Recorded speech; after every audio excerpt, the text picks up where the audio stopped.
So please welcome Reverend Bill McDonald to the show. Welcome, Bill. This is to the show that I'm so excited for. Anyway, welcome. Well, we were, before this recording started, we were having a kind of a back and forth conversation and we're discussing where I'm at, where I'm trying to go. And I'm just going to share a little bit of that because people may maybe watch this for the first time, at least on your channel. It's hard to believe people don't know me from all over. But in case there's somebody out there amongst the hundreds of people out there that know me anyway. Um, I'm in the midst of a 3-year spiritual world tour where I've been going, and I just this year I was just in the Czech Republic and Germany and Switzerland and Iceland and England and all over Europe, and then before that India and the Hawaiian Islands, et cetera, and all across the United States. And that continues. I think I'll be going to Tokyo this year if things work out. I'll be in Tokyo and maybe New Zealand, Australia. But what I've been trying to do is I'm going out there and when I say give, I mean give literally free. Because a lot of people you'll have on your show and people you talk to, there's fees, they're getting paid, and it's a business, Right. Um, like I went to England and I'm renting these places, and very expensive in London to rent a place to present something for several hours, in downtown London. And I want to thank, first off, if somebody watches this over there, I want to thank the royal members of the royal family that helped me out, to came forth with a donation because I had quite expenses racked up there, and I was kind of going, oh, this is interesting. It's a lot more expensive than I thought. So this is not a job. This is what I was born to do. And now that I'm almost 80, 15 months, that's almost 80. Mhm. And so now I'm at that time of life. I'm not about taking, about giving, replenishing, teaching, gifting, training, cultivating younger people to come in and take over what I've been doing. Right. And if anybody's read or watched any of my videos, and that, man, I've been shot by a machine gun, I've been blown up by a rocket, I've been in 8 helicopter crashes. I mean, I've been, fighting cancer since 1979. I've had, dozens of major heart attacks, open heart surgery, quadruple bypass. I mean, the whole thing, right? 3 near-death experiences, been shot at, shot down, blown up. I mean, that's it, right? I'm always dying, but never die.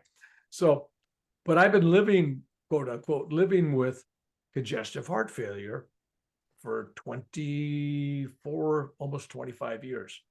Now, when I got it, the doctor goes, well, you got congestive heart failure, and you got to kind of take it easy. And he goes, no, he says, Mr. McDonald, he goes, the first 5 years, there's only like a 25% survival rate or something, and in 10 years, it's like, a small little number. Well, I'm on almost 25. So it's like, okay, I took it easy. No, no, no, Oh, no, no. okay, hold on a second because I need to stop. I have to explain to you how so Dr. Q was our introduced us, and that's the Indian palm leaf reading Oh, founder. Dr. Q. And I had him on. I've done the reading. I know you have, and I want to talk about that later in the show. But so he forwards me your information and says, "Oh, he's amazing." So we get this interview lined up, and then I get prepared. So now I'm preparing for you, and there's something in your energy, something in your story makes me emotional. Then I'm thinking, I want to be mentored after you, and I want to be trained. I want to learn his healing techniques. That something's calling me with him. And then I start watching this documentary, like when I'm sitting here waiting for you to come on, and I start having tears again. I was like, what is going on with me? But I want you to, Bill, I want you to start. And yeah, now that you've told everybody I mean, I've had near death experiencers on, they've had three, you've had three, but you've had ones that you should have died a million times. So will you go back to when you were 8 and kind of start with that little moment of when you had your first near death experience? And what I feel like, it's like, I feel like God was like, okay, you got to do this early because you have a big job to do on this in this life. Well, let's start with the premise that some people come into this world and at some level they know they have a mission, they have a purpose, they have a dharma. And even though they're only 2 or 3 years old, or 5 years old, or 8 year olds, everything they're doing, they know leads to that discovery and to that purpose. And so everything that happens in their life is not an accident. Things that happen in their life, like dying, first off, let's get the record straight. Near death experience is not a big deal. Dying is easy. The hard trick is coming back, right? If you can come Right. back from that, that's the miracle. Dying is easy. Everybody will do that someday. So, but before I drop my feet, right into this near death experience at 8, realize that out of body experiences, supernatural experiences, mystical experiences was an everyday occurrence for me, uh, from as long as I can, 2 years, year and a half, whatever my earliest memories are. I was meditating right out of the crib, and things were happening. So the near death experience, and I'm empathizing that because a lot of people you've interviewed, and I've listened to others, thousands near death experience people. It changed me. I'm Right. altered. I'm different. Well, uh, I was different before. It was like it was just, it wasn't a change process. It was a reaffirmation. It was a more of a, here's what you got to go through. So when I had very serious illness at 8.5 years old, and I'm talking, I had kidney disease that was just tearing my body up. It was incurable at the time. And I had lung disease and then got pneumonia, double pneumonia on top of that. This whole thing started, if you remember, well, you're too young to remember. Back when people used to get the mumps and the measles and those kind of Right. things, the old days, right? Yep. I got the mumps, and the mumps led to like other things because it breaks down your immune system, strep throat, pneumonia, kidney disease. It kind of cascaded. So untreated mumps, and being run down led to all these things. So I had about 8 different things going on. Individually, they were all, except for the kidney disease and the lung problem, they were workable. But when they all came together, it just kind of cascade. So by the time I was sent home from school, because the school goes, look at your kid, he's dying. I mean, I'd look terrible. Parents didn't. I just kept sending me to school, right? I was like, and then the doctor finally came over after a neighbor's, or I guess it was my aunt, said, hey, take this kid to a doctor. After I'm sent home from school, nobody's even taking me to a doctor. So Wow. finally I'm sent to a doctor, or the doctor, well, this is the old days. Doctor comes to my house, actually. If you can believe that, in the San Francisco Bay Area. Doctor come to your house in the Right. early 50s. And he takes one look at me and he goes, get in the car, get this kid to the hospital. You know, uh, not too many people had an ambulance ride back there, very expensive, very rare. But it was like, so my parents packed me up. They took me to the San Jose County Hospital, and the hospital examined me, and they strapped me in a gurney, and they told my parents, uh, it's probably too late, you know, and they wheeled me off, and my parents went home. Oh, wow. My parents went home. Nobody waited in a waiting room or or, Huh. or the isolation ward where I had to hold my hand. And it was just, okay. And there I am for the first time all alone. So I want you to get the picture of this. All alone at 8.5 years old, never been away from home, never had a babysitter. And there I am with this vision of me going down this hallway with the lights overhead, you're looking up these lights just like you see in the Right. movies on this gurney. and I'm taken out to this place, and they operate it, do some things for my lungs and stuff. And then nobody holds my hands, nobody apologizes, nothing. They just put me into this bed, turn the lights off, and there I am. I don't even have a monitor on me. It's like, whoa, that was the beginning. That was night number one of a year in the hospital with only visitors like 5 or 10 minutes a week on a Sunday. Oh, wow. Parents come by, to see if I'm still kicking. Christmas there, birthday alone, Thanksgiving, all the holidays, Huh. and I'm bed rest. Can't get out of bed, can't walk around. No television, no radio, Oh no my gosh. books, no Wow. toys. Once in a while, there'd be another kid someplace I might have somebody to talk to, but pretty much isolated. The only conversations I had were roll over, got to take a temperature, roll over. That's the old way to take temperature, rectal. I'm sorry. Right. Roll over. I just no, I don't think anybody does that anymore. Now it's they all Right. use a thermometer in the mouth or under the armpit. Anyway, so there I am the first night, and I'm in pain. My lungs are really painful. I'm having a real hard time breathing. The lungs were actually filled up with fluids, and they had to go in there and suck, stuff out of there. It looked really terrible, fluids. And the room is totally dark. And then all of a sudden, there's the loudest silence that you could ever hear. Does that make sense? Loudest silence you could ever hear. It was like, and the room gets lighter and lighter, and then my sense of my sense of my sense. In other words, it wasn't my body that was sensing anything, but it was me, the consciousness that was sensing, like floating, like leaving, like rising. And so when I say I look down, I'm consciously aware of there's nothing. There's no head to look down. I'm focused on a body down below. This little 8-year-old boy, sitting in his bed, and I'm going, oh, thank God I'm not him. Even at 8 years old, I know that's not me. Huh. I knew that the me was this consciousness that's aware of all this. See, I don't know if most 8 years old even have a concept of that. Yeah, It's no like kidding. you go from the moment of death. Obviously, the body was dead at this point. You go from a moment of death.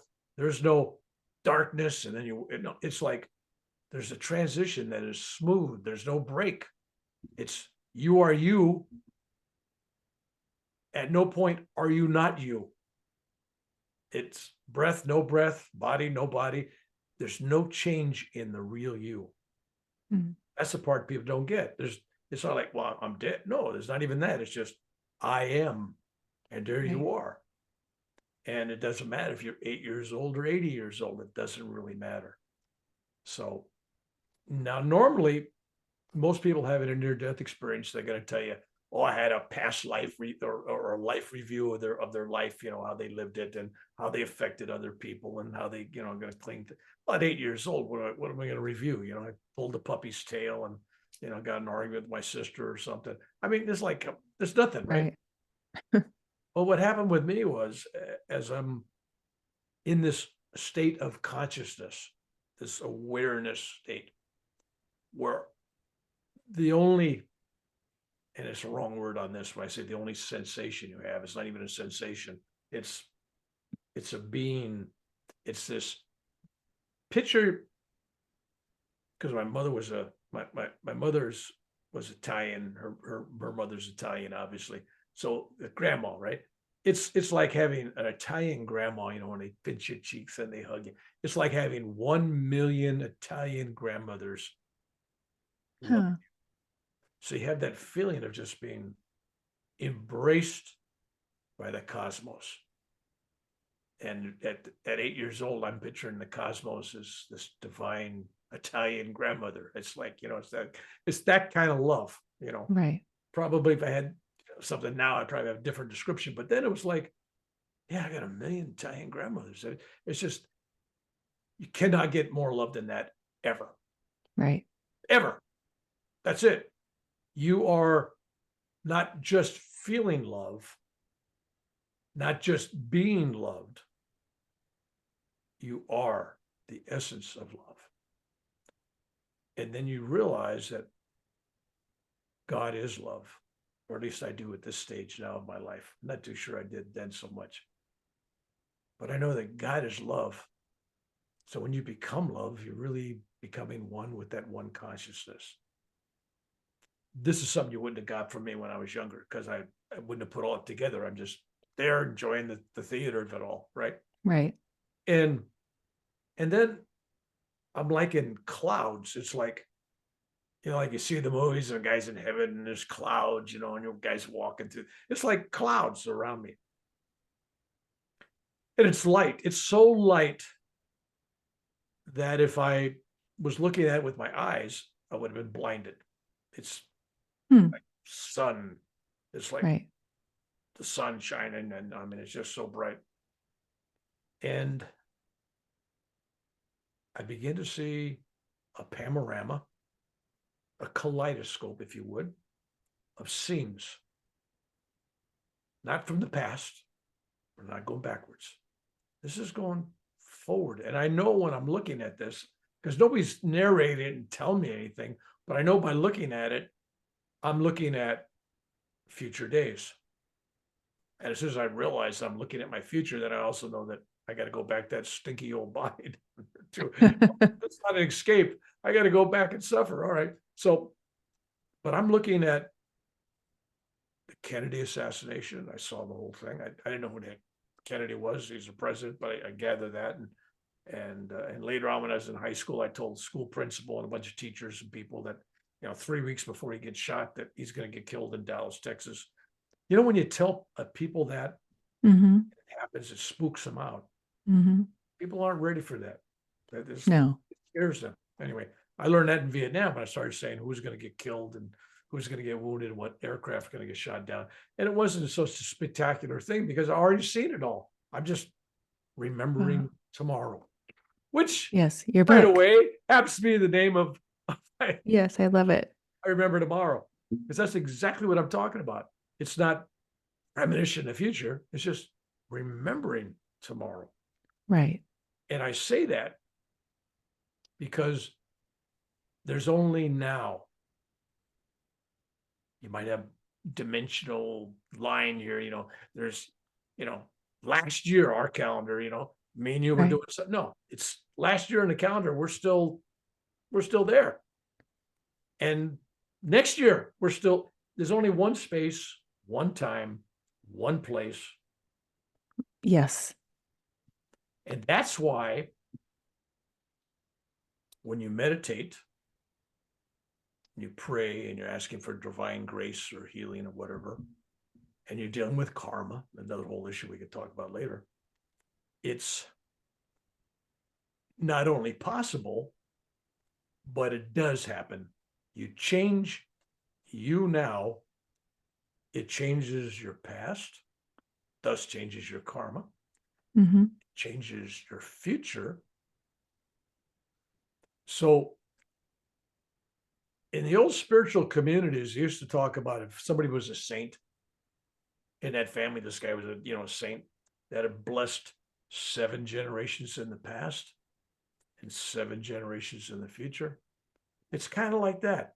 So as you bless yourself by whatever you're doing to make yourself a more high frequency spiritual being, when you change the frequency, you're altering your past and your future. And that burns your karma. You don't have to go through a lot of that. You still have a little maybe, but it negates a lot of that. That's why they can talk about these amazing meditation techniques like Kriya Yoga. People talk about, Kriya Yoga. It's, you burn. And nobody ever asks, well, how do you burn your karma doing this Kriya Yoga? Because there's only now. And if you're doing it in the now, you're burning it now. You're also getting rid of it, erasing it, actually taking you're erasing it in the past to various degrees, and it affects you going forward. So right now, there I am in the midst of this near-death experience, since you want to talk about that. So I'm seeing all these scenes, and I see this lovely young lady, high school girl, and I go, I'm going to marry her. I saw her face. I knew who it was. I met her later on when I was 14. Actually, I'm married to the same woman today, and she's going to be 80 this year, and I'll be 80 this coming year. And we've known each other since what, 14? What's that? How many? It's a couple of years. Wow, that's Couple, amazing. just a couple of But you years. saw her, so you're seeing everything. Yeah, Even and I saw where I was going to live, what jobs I was going to have. I saw Vietnam War. Saw myself sitting behind a machine gun, and saw some things that I had to do. I had to be there because I knew if they had somebody else sitting behind that machine gun, there would have been historically bad things happen. And I'll Hmm. tell you the story on why. Because I took a course of action that actually altered it. I know it does, because it's only now, right? Because the alternate future, had I listened to what I was told to do and followed orders, it would have been a bad thing for America, a bad thing for Vietnam, bad thing for the world. It would have been very negative energy and would have affected a lot of families and politics and everything. It would have been another My Lai. So I had this thing, and this vision went forward to, I didn't know at the time, but it ended up going forward exactly 50 years, because my next near death experience happened the very same day 50 years later in India, India. where I end the last little vision where I'm traveling to Babaji's cave, which is the cave that's talked about in the autobiography of Yogi by Paramahansa Yogananda. And uh, Babaji is this great saint. Anyway, and so I wanted to go to that cave when I was 8.5 years. I want to go to this cave. Well, I did go to India that year when I was 58.5 years old. I ended up in India, right? And then when I was coming off the mountain from this Himalayan cave, I had a heart attack and fell off a cliff. And we start this another whole story about a second near death experience we can hit later. But anyway, that's what happened there. So going back to this near death experience, uh, it would take me probably 5 hours to tell you all the details of it.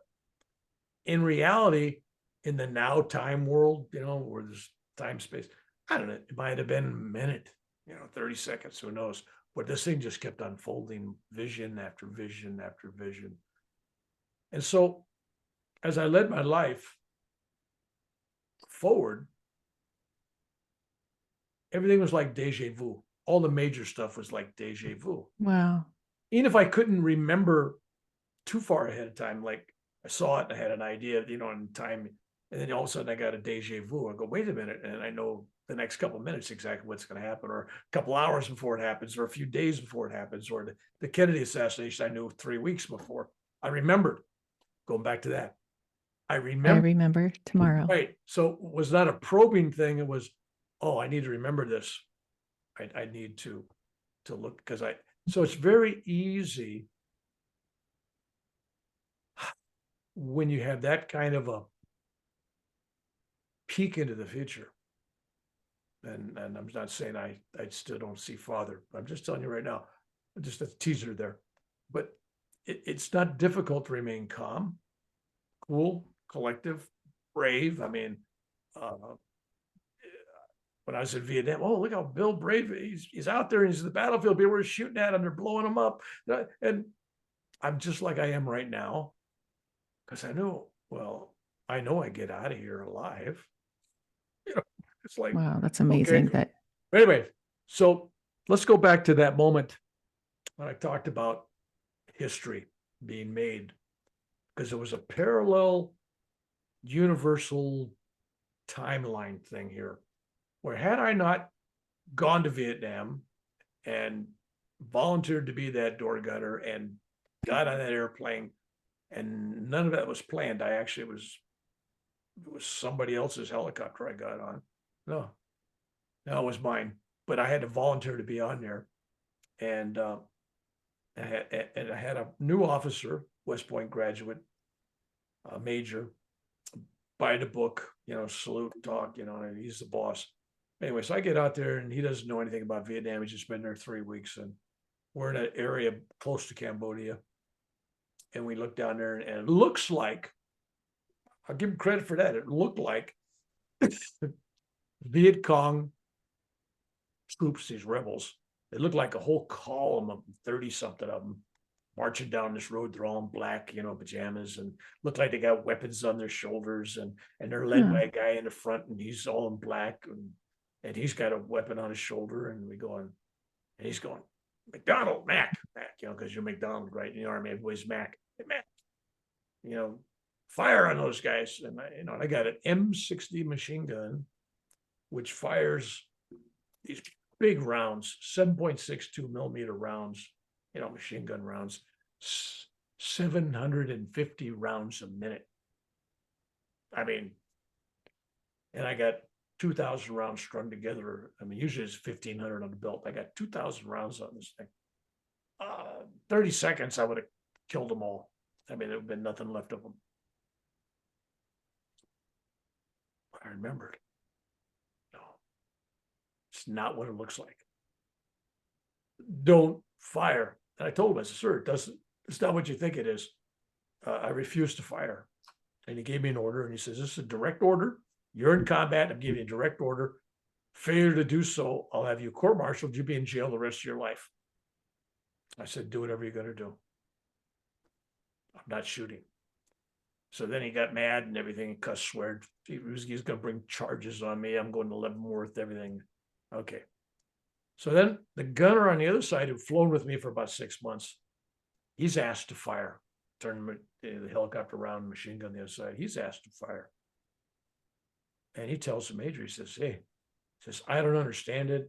I don't know why, but I've been with McDonald for 6 months. And when he says, don't do something, I don't do it.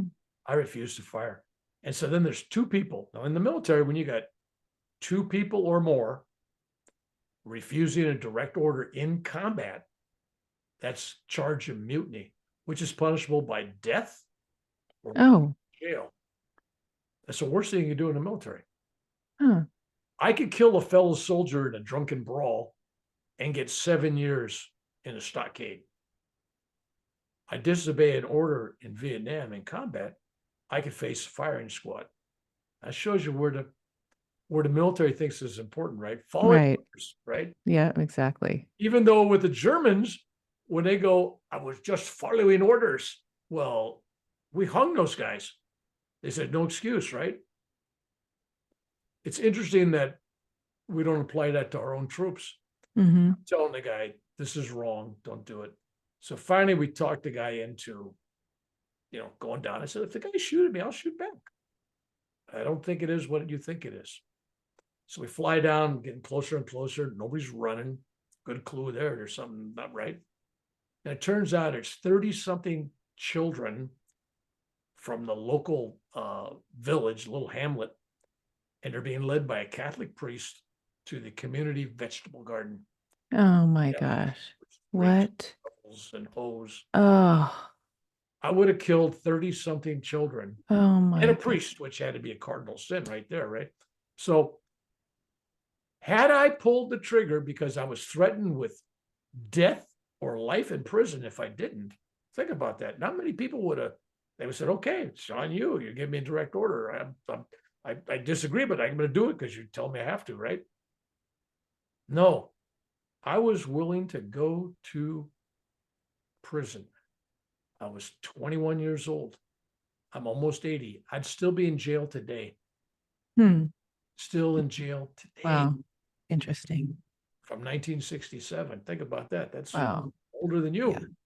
So that was not a decision made lightly. But in my near-death experience, I knew I was going to be sitting on this path where I could choose two alternate futures. One alternate future, I'm taking this risk and and saying no and saving these children. Or the other one was, we have another My Lai massacre. And that would have had ramifications around the world, politically and tragically, and for the families and everybody, all of us on the crew, everybody. And for me to say I was just following orders, that ain't going to cut it. So I can literally say that by my going to Vietnam and following my intuitive instincts, because I got all kinds of examples of similar things, but by me being in that seat and not somebody else, we saved lives. Right. Most brave thing I ever did, got nothing for it, didn't even get a thank you. They just dropped the charges and don't talk about it. That was the end. Right. I'm sure. But it was, as you can tell, I talk about it, but I still don't talk about it. Okay. But it's interesting because I've done other things, and I've got a Distinguished Flying Cross and Bronze Star and Purple Heart and 14 Air Medals and Vietnamese Cross of Gallantry, and I got nominated for Silver Star, et cetera, et cetera. But the one thing I did that took courage that I was really proud of, I almost lost my own life in jail. It was like, what? So it was one of the things that I know what happened. My gunner knew what happened. These guys on the crew knew what happened, but we're all, don't say nothing, no, but don't. I mean, it was like, and then the last few years I go to hell with it. No, this is not a secret. I'm sorry, but it did change history. So near-death experiences. Well, one other thing happened at near-death experience as I'm going through this review of the past lives. There was this odd tumbling of numbers, the number 29 and 59. I'm going, it's like you look at a 29, if you flip the two, kind of turn it backwards, it looks like a 5. Right. So Went from 29 to 59. And at the time I thought, that's odd. And then I realized, I go, well, you know what? Maybe that is trying to tell me that maybe I'm going to die at 29. Maybe I'm going to die at 59. So when I left the hospital a year later, to emphasize, I'm there a year. People don't realize how long a year in a yeah, I didn't know hospital is that you're there for a that little long. 8-year-old kid. Right. A lot of energy, Crazy. hyperactive young guy. Right. A year, no school, Huh. no friends, nothing, not anyway. So I come out, and I thought, well, that's my intuition says I got to watch my diet. I got to watch what I eat. I can't smoke. I can't drink. I can't do drugs. I got to be pristine. I ain't going to do coffee. I ain't going to do caffeine, nicotine, none of that stuff. Right. And I didn't. And then, so then I found myself at 58 and a half. Oh, 58 and a half. 50 years later. And I'm coming back from Babaji's cave, place that I had visions of going to. That was, that's where the end of my vision stopped, right? So I'm Mhm. thinking, well, I've been to Babaji's cave. It doesn't matter. This is all I saw in my future. Maybe that was going to be it, right? It's kind of like me and Dr. Q, our friend that does the naughty palm leaf readings. Well, as Right. far as the reading goes, it must be death, right? So that was my thought at the time. Well, 59, I'm almost 59, just a few months away. So I'm coming back from the cave and I'm having major heart attack. Major heart attack. My chest is just boom. I mean, you could see it. Boom. I mean, and I'm dizzy and I stopped sweating. It was really hot. I stopped sweating about an hour before. There wasn't a drop of sweat on me. So and I thought, well, that's good. I'm not sweating. Well, you're dehydrated by that, right? So, Right. and I'm standing on a 30-foot cliff, and I pass out, and then I fall down. I'm lucky because the cliff wasn't exactly straight. It kind of went down and had a little ledge about 10, 12 feet, and then another little outcropping. And so I bounced a couple of times before I ended up on a big boulder on my back. 30 foot down, and you end up on a boulder the size of a Volkswagen. Oh, jeez. And I'm laying there looking up at the sky, but I don't know. I just boom in my arms, my legs, I'm all twisted up. And all of a sudden there's no pain. There's nothing. I feel good. I feel good. Anyway, like I'm laying there and I'm going, I've had this feeling before. And it's like I'm rising. And I'm looking up at this blue sky and fluffy clouds. I see my friend on this cliff looking down at this body. And I'm aware of it. I'm looking down at that body as well. And there's this old fart down there, this old guy, and I go, oh, that old guy, that was my body, but that's not me. And it's all twisted and it's laying there in this rock, right? And I'm feeling good. And I'm welcome back again. I'm embraced. It's like, oh, my Italian grandmas are here. The whole here, right? They've arrived in a bus right here. They all are. So I'm feeling good. But I know I got to go back. I mean, I sense that nobody's talking to me. There's no visions or nothing. And I'm aware of my body down there. And I look down there and I see this large cobra snake. Have you ever had a large cobra snake crawl over your legs? No, and I do not No want matter to. what size it is, you're going to say it's large, right? No, it's huge. It's huge. I have no Yes. idea how big it was. But I think first time I told the story, it was 6 foot, 7 foot. I think the last time I told this story, it was a king cobra, 17, 18 feet. I don't know. It just keeps growing in my imagination, but it was definitely a huge snake. And I looked at it and I see the snake crawling over my, the ankles and the calves and the shoes. And it's slithering there and it's coming from this tall grass. And it's going across my legs and then into this thing. I got sandals on, with bare feet, and not like a big boot down there, protect myself.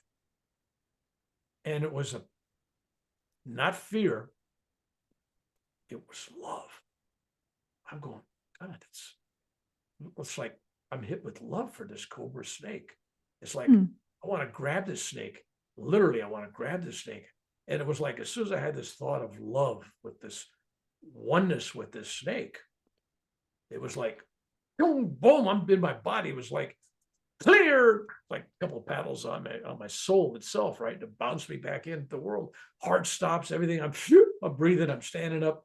My friend is going crazy, yelling at me at the top of the cliff, looking down at this crazy guy down there as I'm trying to grab this snake crossing my body. Now, I demonstrated this a couple of times in a couple of the videos. I say, I'm grabbing the snake's body like this. Realize I'm trying to touch my fingers around it. I can't. They're like this. There's like space between the fingers and stuff. I can't get the hand to clap around the snake. So the snake is that big around. Oh gosh. So how big was it? I don't know, but it was that Oh, big. I can't grab it. It's sliding just, through my hand. And so I'm up there and I'm chasing the snake as it slithers through the tall grass. Grass is about 2 feet, grass, and slithering through there. And I'm walking with my sandals, with, like I said, just sandals with bare feet, right? And I'm right on top of it, trying to grab this thing and lift it up. And and then it finally goes this little trickle of a waterfall. The waterfall was, about 9 foot tall, but it was like faucet water coming out. It was just real trickle, just hardly any water coming out. And there's a little cave behind the waterfall, little cavern. And the snake goes up the thing and curls into a coil, and the head comes up and the tongue comes out. I don't do a very good cobra imitation, but so I there's got the vision. this cobra's looking at me, and I'm looking at the cobra, and I'm going, wow. It was pure love. It was the most love that I've ever given anything, felt for anything, ever. Hmm. And it's got its mouth open and it's got fangs there. And I'm standing outside this little waterfall about 3 feet away. And it's a love thing. It was just, oh, it was just, but it saved my life. And then, of course, being a guy, I didn't go to the doctor. I mean, I traveled around India several more months after a heart attack, fall down on a rock. Oh my gosh. Just, guys, yeah, breathing now, that's good enough, right? So I end up in the desert and at this temple, and there's this woman, and she's got this big wicked, this wickered basket. I don't know, wove with reeds and stuff. And in this basket, she's got about 6 or 7 cobras. And these cobras they're taller than me. I'm thinking they're 6, 7 feet, maybe I don't know, they're taller than me with my hand all the way up. So, and I see her, she's got a stick, a little piece of bamboo about yay big, and she's banging this basket, making these things angry. And they're all coming up, you see these heads popping up and everything. She's trying to get tourists to come over there, to pay money to see her snakes. And all I see is she shouldn't be messing with those snakes. That's wrong. That's wrong. So I go running over there, literally, and I find myself yelling at her, waving my arms around in her face and all over the place, and talking loud and angry and upset at her, standing over the basket. The basket is between my legs. And all of a sudden, I got 4 or 5 cobras up in my crouch. I got their heads bouncing around and everything. And Oh my. then one gets under my shirt, winds around, wraps around my stomach. I got a cobra under my shirt, wrapped around, and the other one slithers up and wraps 3 wraps around my neck, and then comes out with the fangs, and it's looking me about like that, right in the eyeball. And I look at it, and its eyes are open. And all of a sudden, I feel this. Its tongue on my eyelash. Oh gosh, Bill. What the heck? So it's that close, right? My friend, he's scared. He's 20 feet away. And oh my God, it could bite you in the eye. And all I feel is love for it. And I'm looking at its open mouth. I mean, literally right there. And I'm just traveling down this dark cavern, this cave. It's like Babaji's cave. Inside the snake is this heavenly darkness, this womb, spiritual womb. It's just me and the snake. I'm one with the snake. I felt the same love I did with the one that got away. And so I got this crazy thing for snakes. Anyway, so I didn't know at the time. I made a subsequent trip back to India when this guru I stayed at his ashram. He says, I got a special room for you. He puts me in this room, and all the rooms of the ashram, none of them had any artwork or pictures or nothing. The room he put me in had Lord Shiva with a cobra wrapped around his neck. Oh my gosh. He says, I think you'll enjoy this room. And he kind of points towards the picture, right? And I go, what's the symbol there? And he says, well, it's Lord Shiva. That's the Kundalini energy. That's the awakening, and all. Like it's this whole story about the power and the frequency of the symbolism of the cobra. I didn't know that at the time. So there may be a connection there. Anyway, 2959. Let's go back to that. So I go home from this trip. This was 2004. And I'm home. And first thing that happens is my forehead's, I got this, all of a sudden I got like a cyst. I got a tumor right in my spiritual eye. Realized I went to India to seek enlightenment, to seek the one that knows, right? To cleanse my soul and all these things. Right. What happens is I end up going to the doctor and they go, you got a real bad cancer. It's right there in your forehead. I said, you mean right there, my spiritual eye? And the guy goes, well, we don't call that. That's between the eyebrow. It's technical. And I go, I don't care. It's my spiritual eye. So I go to India and I come back and all this cancer, it's like, it goes into my spiritual eye and then they cut it out. They take it out and I end up with all these stitches in my face. So I'm going, how symbolic can you get, right? You go to get cleansed in India and you literally get cleansed, right? So I still haven't told the doctors about my heart. So after falling down about 6 times at my house over the next couple of months and collapsing, I think, maybe this is something serious. So I finally end up driving myself to the ER, drove myself to the ER with my 5-speed truck. Can't find a parking spot at the ER, so I got to park a mile away. Come in the ER with everybody else, not the ambulance part, but the part where people walk in. And I have stand on a line, about 18 people ahead of me. I'm there for a whole bunch of minutes. I get up there, and there's a lady sitting there getting ready to hand me a clipboard. She asked me a question. What question do you think she would ask me? Standing in the line in emergency. What's the first question you think you'd be asked? What's wrong? Think, right? Yeah. First question. Do you have health insurance? Oh, well, yeah, I guess. Not why are you here? Oh, In fact, geez. not asked at all why I'm there. She just says, take this form, go fill them out and get in that line over the second line, which has about 5, 6, 7, 8 people in it. So I go through 20 minutes of this filling this thing out and in line. I finally get up to this nurse and on not page 1, on page 3 in a little caption, little square at the top, it says, "Why are you here today?" Not page 1 paragraph, Right. page 3, right?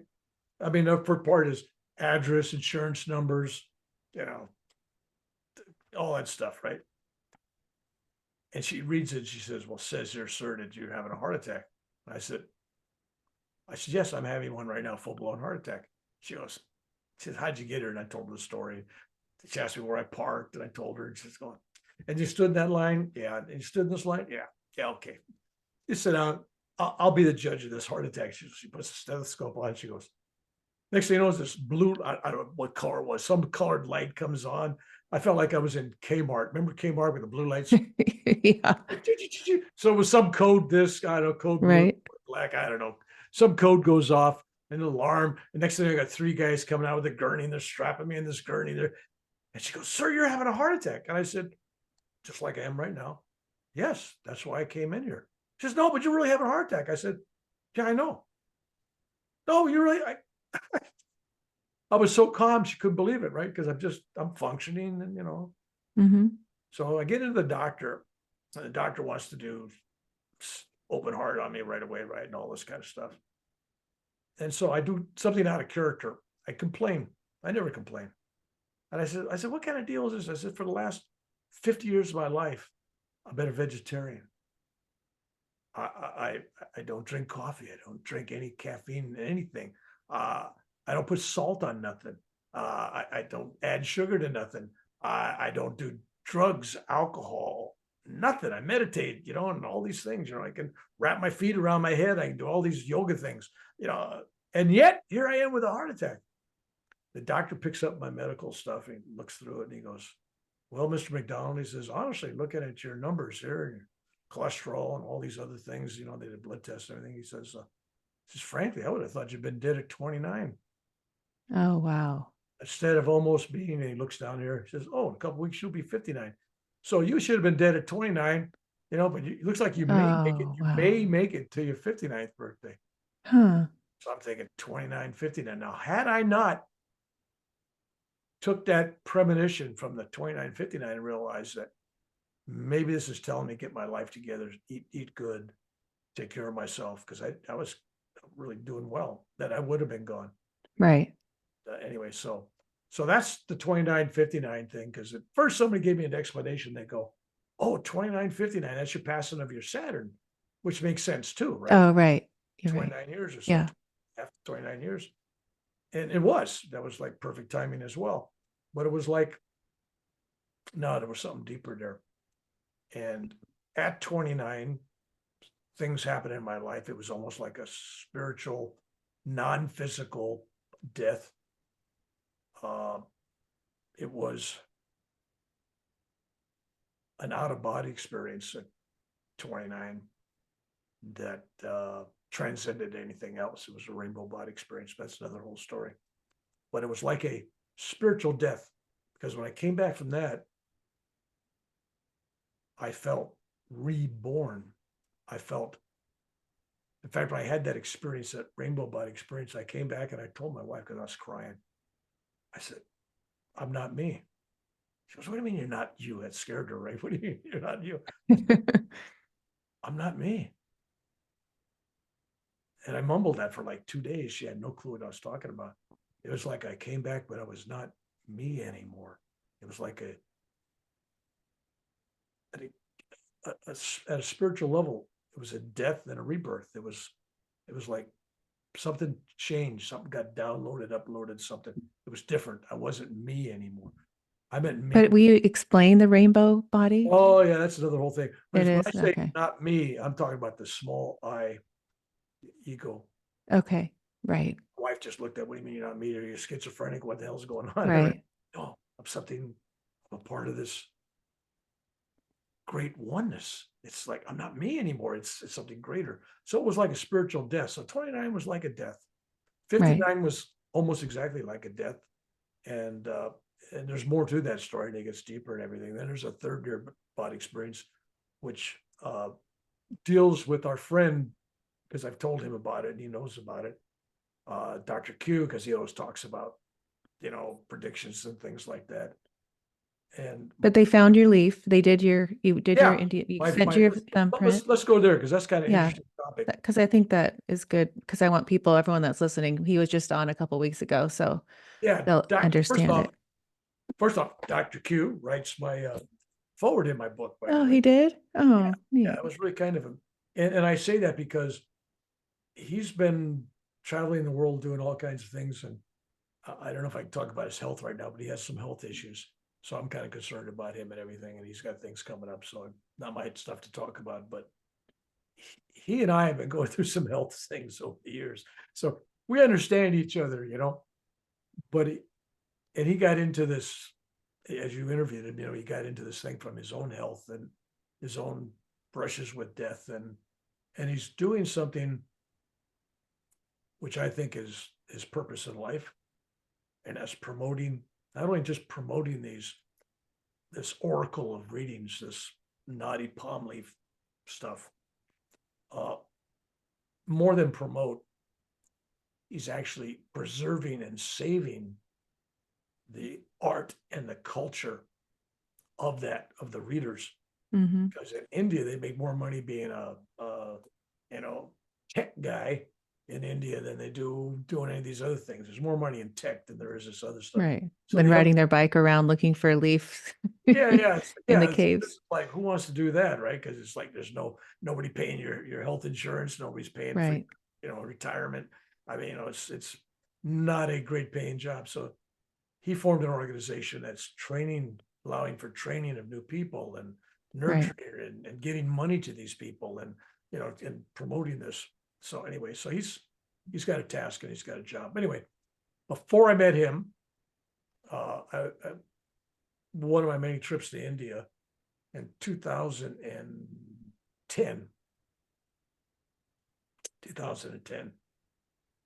the guru at this ashram I was staying at said, you have to go get a naughty palm leaf reading done.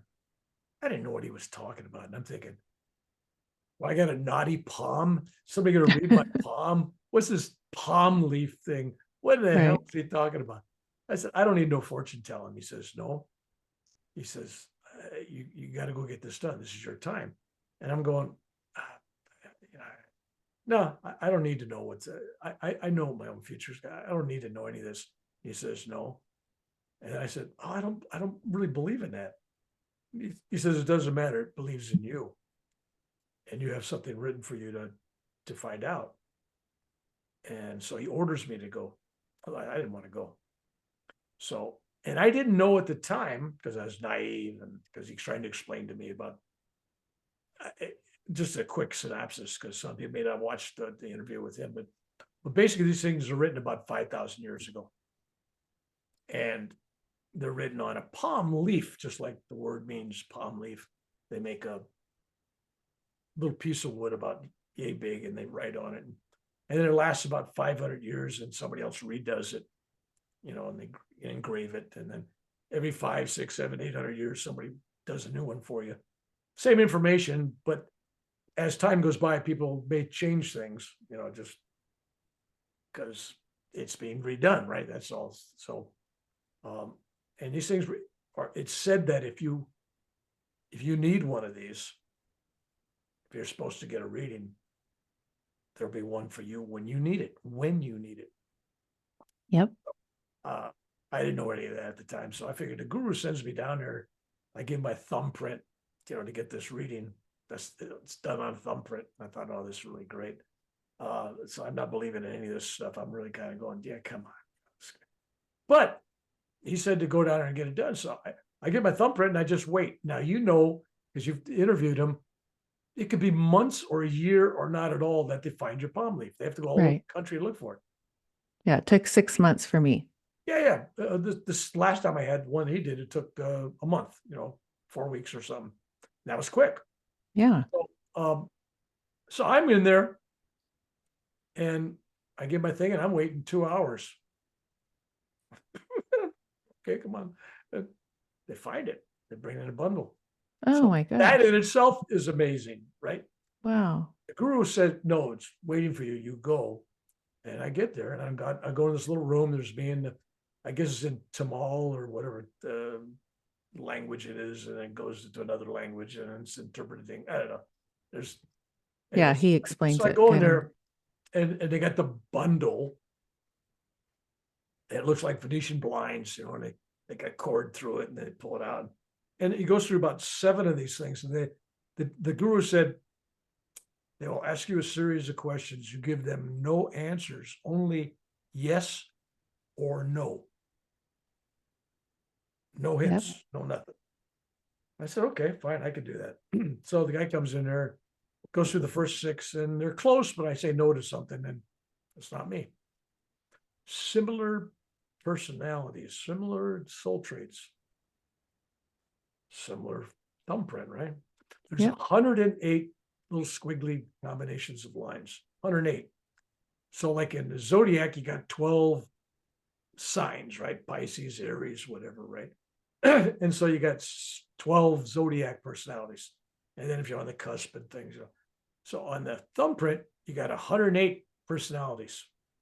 And then they're broken down. Then you got dots, how many dots you got, and you got, anyway, I didn't know any of that. It didn't make any difference because I'm thinking if I known all that and how hard it was, I wouldn't have sat there for 2 hours. I would have said, okay, I'm out of here, right? So a guy comes in and he gets to the 7th one. The guy goes, he says, my intuition says this is the one. And then, of course, they identify it and they go, does your first name is 4 letters? Well, I'm actually William, but I never, only thing goes by William is if you get arrested or you get a driver's license or you pay your taxes, it's William. Otherwise, it's Bill, right? You ever been a William? Nobody ever goes, nobody, don't ask me why, but nobody goes by William. Some people go by Robert and Bob, but when it comes to William, you're either Bill or that's it. William gets ignored except for legal documents. Anyway, so the guy goes 4 letters. I'm going, I don't want to explain that to him, but I'm thinking, okay, I go by Bill. Let's say yes. I said yes. And then he says it starts with B. And I go, yes. And he goes, Bill. He kind of spits. I go, yeah, okay, yeah. He says, and your father's name was, meaning he's dead, right? Was exactly the same as yours. Well, I'm William H. McDonald Jr. So therefore, my father was Bill Sr., right? So I go, yeah. Then he goes, and your mother's name, and they mispronounced her name and everything, but it was Marcella they were trying to say, and they spelled, it kind of gave the sound for it. And what's weird at the time was the first time I did a recording on this, I said, I looked on the thing and her name was spelled there. Well, that's impossible because they don't do that. It's not spelled out. It's all sounds. And then I've been working with this Indian lady that's writing a book on nadis. And there's a kind of nadi that's almost a blank thing. And it's like the words appear on there. What? Readers see them. Yeah. And because I told her, I said, well, obviously it's my imagination. She goes, no, no. There is a type of reading you get where the words actually are there. You see them. It's not carved in or nothing. It's like they're there. So that was news to me. I just found that out a couple months ago. So I didn't know that. a lot of time I thought I was just exaggerating or hallucinating. So they go through like 40 questions. Yes, yes, yes, yes, yes. You write books. Yes. You're currently writing a book about your guru. Yes. You have 2 children. Yes. You got a boy and then a girl. Yes. You got a wife. Yes. Her name is Carol. Yes. She graduated from a prestigious university. And I had a pause. I'm thinking, University of California, Berkeley, is that considered a good prestigious? Yeah, I guess. Okay. Okay. Yeah. All right. So there was a bunch of questions like that. And then the guy goes, your birth date is March 16th, 1946. I go, yeah, that's pretty good. And then he goes, but we're unsure of the time you were born. I go, oh, so these guys don't know everything, right? So he says, sometime between 1:10 and 1:20 a.m. in the morning. Now, what they didn't know was when I was born, my mother went into the hospital and said that she was expecting a baby, right? She's She's had other babies. She knows it's time to come. And they go, no, no, no. So they give her an enema. You know where that story's going. So I'm kind of born headfirst into a steel pot, where they're all her poop, right? Oh my So most gosh. people start off with a silver spoon in the mouth. I'm starting off with a mouthful of crap. For an Irishman who likes to talk, it's probably a good way to start off, full of crap. Always have Oh. been talking shit. There it is. Here I am. So, but they didn't pull me all the way out. They kind of left me half in, half out, and kind of cleaned me up, because the doctor doesn't get paid if he doesn't deliver. This was in San Francisco. The doctor's got to be there to deliver. So they just, we'll just hold you in, and they put a little clamp on my head and they held me there. And then 60 something, 70 some years later, I finally had to have my head saw to cut the big chunk of my head off, because the little clamp caused cancer after all those years. It was a big Oh, permanent really? the bone. Yeah, it was weird. Anyway, Oh, wow. a birth thing that kept following you, right? So they go, we're not sure of your time of birth. So when the doctor came in and he looks at the nurses and everybody go, what time? And they go, well, between 120 or between 110 and 120 or something. They didn't know either. So he took a stab at it on the birth certificate, and they took a stab at it and named the exact time that the Oh my gosh. doctor didn't know for sure. These guys didn't know for sure, but they guessed it. So that was That's the time that the amazing. chart was done from. But it was interesting that in this reading, there wasn't even a clarity of that. Right. It showed that question. So that was kind of like, nobody knew that information except me, my wife, nobody else. Nobody knew that information but me. So that was kind of like, whoa. And then it said that it made all these predictions that were going to go. And my reading only went 10 years ahead of time. It only went to 2020. They said if I traveled in 2020, especially if I went to India, I would never come back home. It'd be lethal for me to be traveling. That's be my death time. And the only way I could avoid death in 2020 was if Lord Shiva, the Guru, Babaji, God, somebody needed you, not what you want to do. Somebody, the divine, needed you to do a task, a job. Then you'd be given time to do it, but not grace for you, grace for others. So that's what I was told. So when 2020 came, I canceled. I stayed home. I took them. I took it as Oh my God. because every prediction that was made on the Naughty Palm reading, every prediction came true. Wow. In crazy, bizarre ways. And I mean, spectacular, really neat stuff. And for example, it didn't happen exactly as I thought it would. There was one prediction that said that in 2011, I'd return to India and I would go to this temple in southern India by Chennai, someplace down there along the ocean, and Chennai. And I would go to this temple, and there'd be a hill off the side, and I would get there. I'd recognize that temple, and I'm supposed to walk up this hill, and at 2 to 4 hours. And when I get to the top of the hill, waiting for me at the top of the hill, sitting on logs and rocks around a sacred fire, were all the great rishis, all 18 of them. All the rishis would be waiting for me, and that I wouldn't ask any questions because I already know all the answers. And I thought, what a stupid prediction. No, come on. Anyway, so in 2011, I go back to India. And I'm at that ashram. And I'm going to take that trip, except I'm out introducing the guru in Mumbai or some city. I got like 3,000-4,000 people in the audience. And I'm off stage. And I collapse. I'm having a major heart attack. Go to the ER. I go to the ER. You know what's the first thing they ask me in the ER? What's wrong with you? They did? Yeah, in India, right? What's wrong with Of you? course. And of course, I go to the ER in India, and emergency room and everything, and a doctor, $67 equivalent American, $67. Wow. I'm going. It would have been 50,000 in America. Right. For Easy. sure. Because my open heart surgery in India, in America when I came back, ended up being close to $1 million. Oh my gosh. $1 million in expenses on my heart attacks, adding them all up. So it was like, anyway, so I have this experience, and so the guru's wife, she goes, "You got to go home.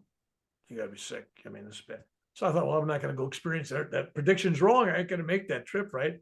So I go to the the ashram. I'm packing up my bags. And I'm waiting for my ride. I'm sitting in the kitchen of the ashram, and I got my back to the wall. You know, when you're sitting someplace like at a movie theater, and you know when somebody's staring at your back, Right. you know, Yes.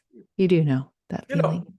somebody's staring at my back. So I turn around, and standing, not in a vision, not in a cloud or a dream, but in actual physical body and presence, is Sirateshwar, the guru of Paramount Yogananda.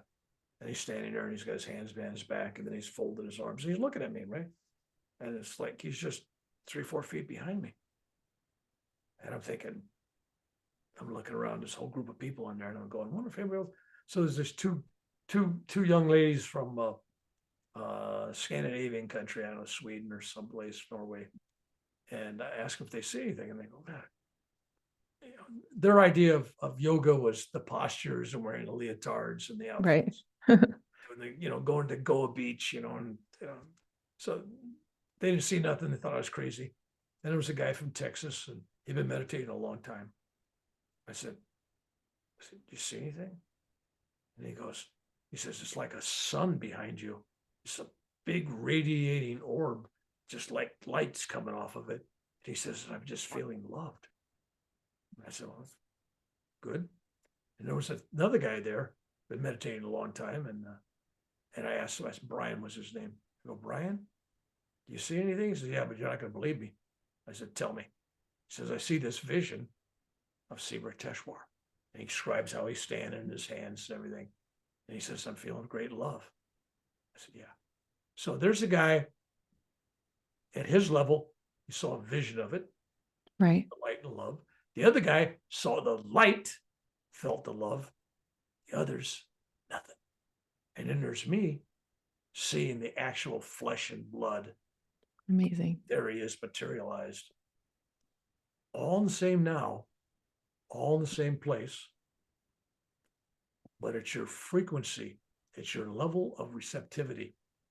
Mm-hmm. It's like you got a TV that only receives certain channels, right? Some people, if you're not on that frequency, you're not going to see it. But at some frequency, you're able to see the light or feel. There's some people that are very close. Their vibration is just not high enough, but all of a sudden the kundalini just feels like blissful. They feel like, wow, it just feels really good. You have this blissful moment.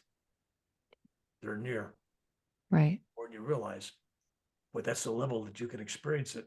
So I just go, blessings, Anyway, I end up, there's a point to the story because we're going to the third. And we're at the end.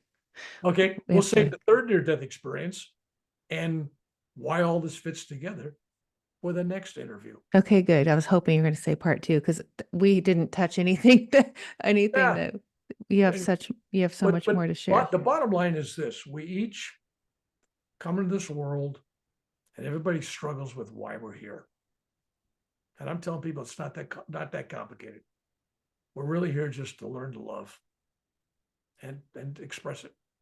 And if you do that through service, through helping yourself and others, the biggest thing you have to learn is to love yourself. And that sounds like, what kind of advice? Love yourself? No, you have to love yourself before you can love anybody else. You have to love yourself before you can love God. Because God and you are one. If you can't love you, you can't really love God. And so that's why I'm out teaching people that it's the God within. That's you. The kingdom of God is within. Right? And when you love yourself, you love God because that's all one. And if you love yourself and you love God, well, you're told what? You have to love your neighbors yourself. Well, that's loving God, my neighbor. And then I'm told I got to love my enemies. Well, that's God as well. And then you realize everything's made out of the same thing. We're all made in the image of God. So what's the image of God? Love. Gets us back to our original beginning of this conversation. It's all about frequency of love, which is the greatest frequency. Love creates. Love is the womb of creation. And everything is embraced by love. It's embraced by God. It's touched by God. It's touched by love. Comes into existence. So there you go. That's it in a nutshell. Well, really not. But oh, I could listen to you all day, and I have been before this interview. And we do need a part two because all